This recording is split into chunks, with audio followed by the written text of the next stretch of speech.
আসসালামু আলাইকুম ওয়া রাহমাতুল্লাহি তাআলা ওয়া বারাকাতুহু। সম্মানিত প্রিয় দর্শক, আমি আপনাদের মাঝে এখন জিলহজ মাসের ফজিলত সম্পর্কে এবং কোরবানি সম্পর্কে পবিত্র হজ সম্পর্কে আলোচনা তুলে ধরব। আমার ভিডিওটি দেখতে চেষ্টা করবেন। অতঃপর তোমরা জানিয়ে রাখো, সম্মানিত জিলহজ মাস অতি নিকটবর্তী হইয়া গিয়েছে। এই মাসে আমাদের উপর কতিপয় শরীয়তের বিধান প্রবর্তিত করা হয়েছে। বিশেষ গুরুত্বপূর্ণ বিধান হলো চতুষ্পদ জন্তু কোরবানি করা।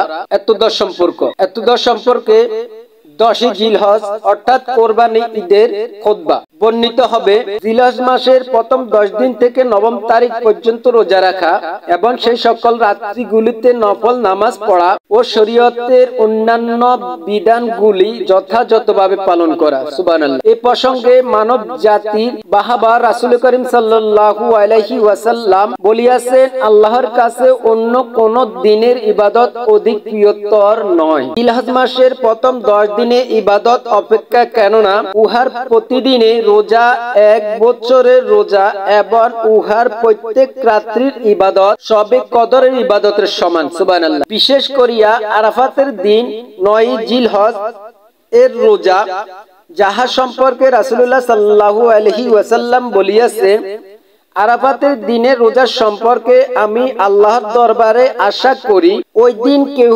রোজা রাখিলে তিনি তাহার পূর্ববর্তী ও পরবর্তী 1 বছর এক বছরের গুনাহ সমূহ মাফ করিয়া দিবেন। সুবহানাল্লাহ। ফরজ নামাজের পর তাকবীর পাঠ করা।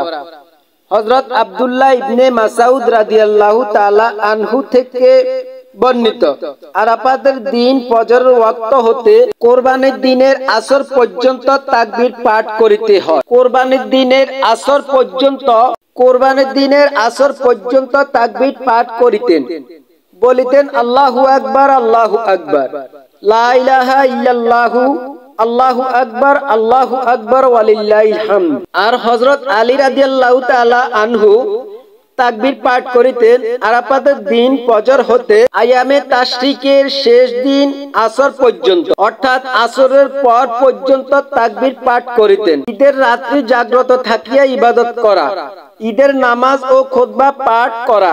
এই প্রসঙ্গে পূর্বে রমজানের শেষ খুতবা বর্ণিত হয়েছে, যথা যে ব্যক্তি ঈদুল ফিতর ও ঈদুল আজহার রাত্রি জাগ্রত থাকিয়া ইবাদত করিবে। পূর্ণ হাদিস, রাসূলুল্লাহ সাল্লাল্লাহু আলাইহি ওয়াসাল্লাম ঈদুল ফিতর ও ঈদুল আজহার দিন ঈদগাহের দিকে যাইতেন। পূর্ণ হাদিস, আল্লাহর কাছে পানা চাইতেছি অভিশপ্ত শয়তান হতে। আল্লাহ বলেন, ফজরের ওয়াক্তর শপথ, 10 রাত্রির শপথ, আর শপথ জোড় বেজোড় দিবসের। তিরমিজি শরীফ, ইবনে মাজাহ, মেসকাত শরীফ, আবু দাউদ শরীফ।